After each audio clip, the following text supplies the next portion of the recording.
My professional placement took place at a public school located in Greater Western Sydney. Please take a minute to review important information about the school's demographics. My Year 4 class consisted of a diverse range of students. I needed to be mindful of and adjust my approach for students who have been diagnosed with learning and behavioural difficulties, some of whom required medication and absconded frequently. 3 students had an individual education plan, 1 had a behavioural plan, and 2 had funding for teacher aides. Desks were separated and faced the front of the room due to COVID restrictions and as a behaviour management strategy. However, students were still able to move around the room and work in assigned groups when required.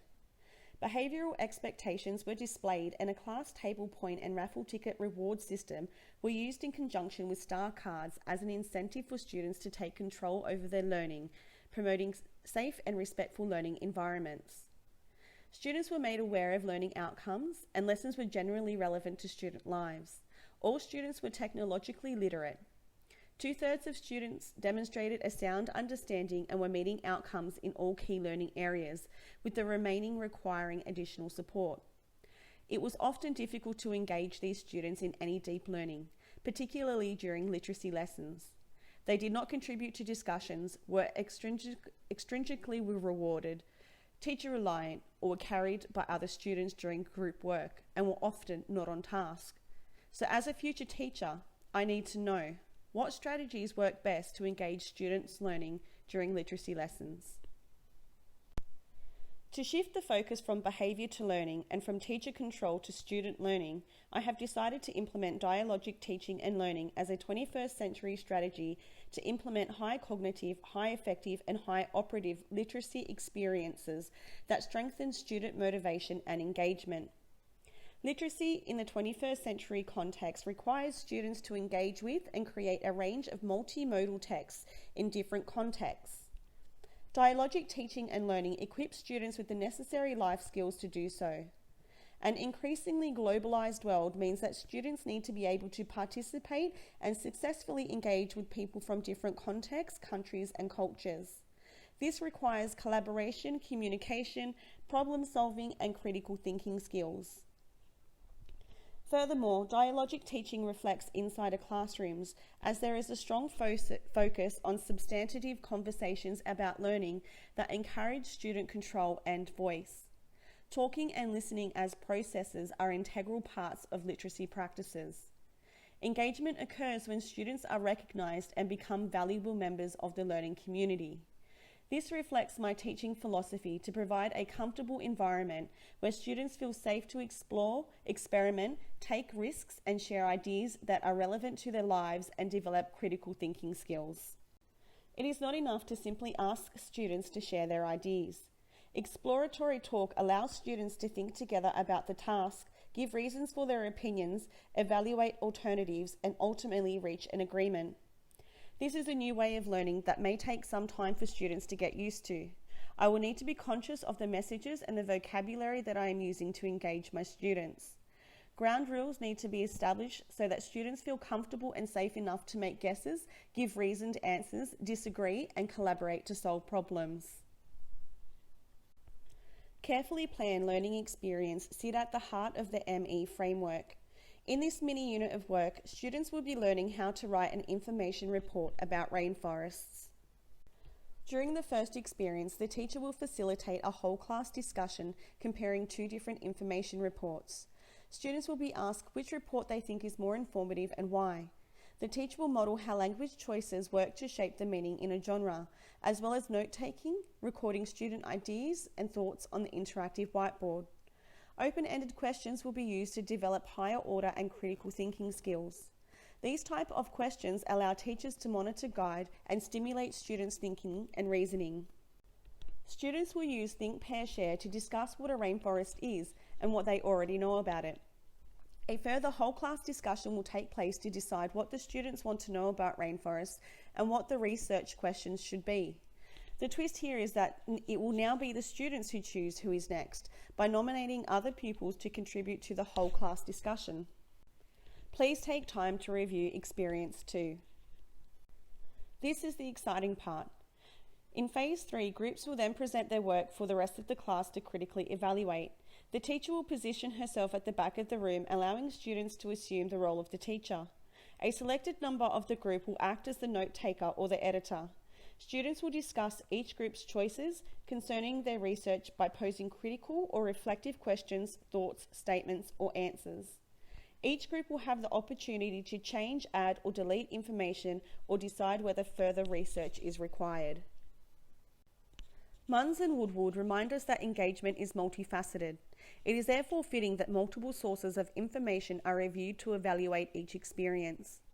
Over 4 weeks, I will collect student work samples, use observational data and student evaluation to analyse and assess student engagement and achievement.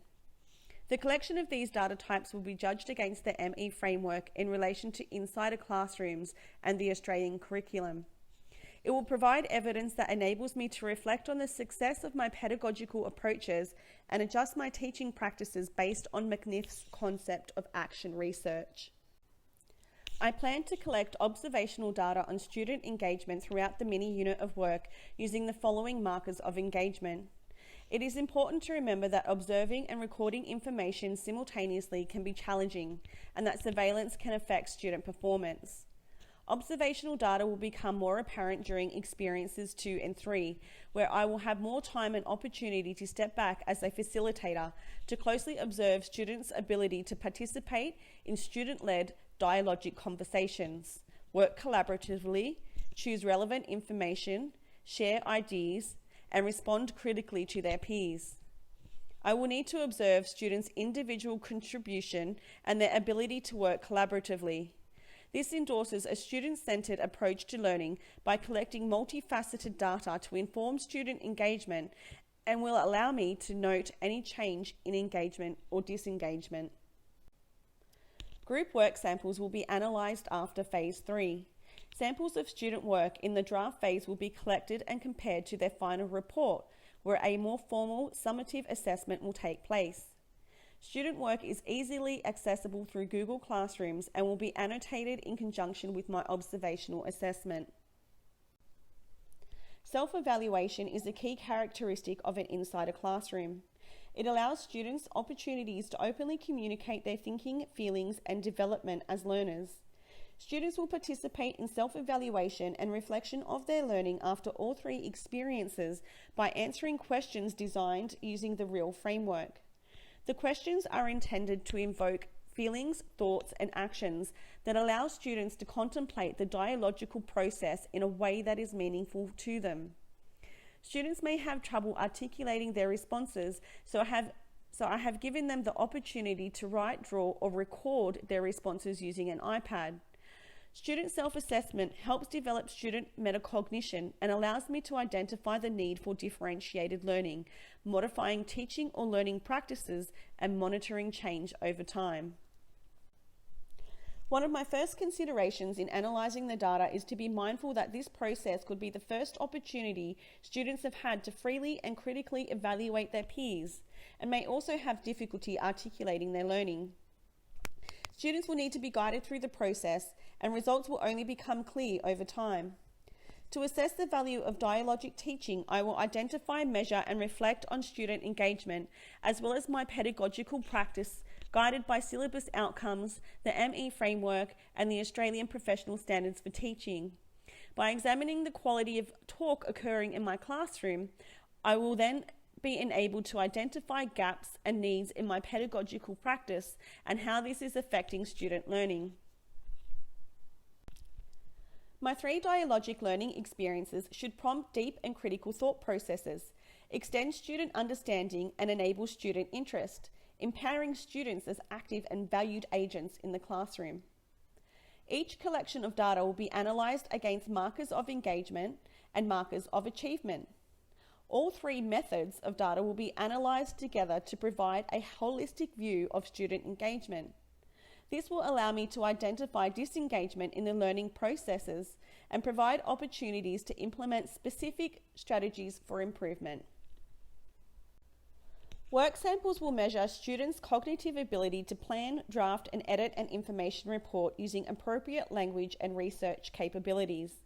Recorded and real-time observations will measure individual and group input to communicate effectively and their ability to collaborate and work together to co-construct knowledge. Using the real framework to guide me, student self-evaluation provides insight into how much control students thought they had, as well as whether or not the learning experience was relevant to them. Consistent markers of engagement in the data would suggest that dialogic teaching and learning increases student engagement. Implementing it across other key learning areas can help foster student intrinsic motivation that leads to positive attitudes towards education and increased academic achievement. It is my aim that these experiences will improve student engagement and commitment by making students feel included and supported to explore and express their learning. It was confronting to see so many students off task during my professional placement. Action research has allowed me to gain a better understanding of the students and how they learn. Deeper learning is more likely to occur when students have opportunities to express what they know and understand, consider the ideas and thoughts of others, and receive feedback when thinking aloud during the learning process. I have aimed to develop my competency in being a reflective teacher and concluded that a systematic approach to professional development is required throughout my career to evaluate my practice, instigate change, and evaluate what impact I am having on my students' learning. My future practice will use action research as a strategy to evaluate and improve teaching programs and practices that improve student engagement in and of learning.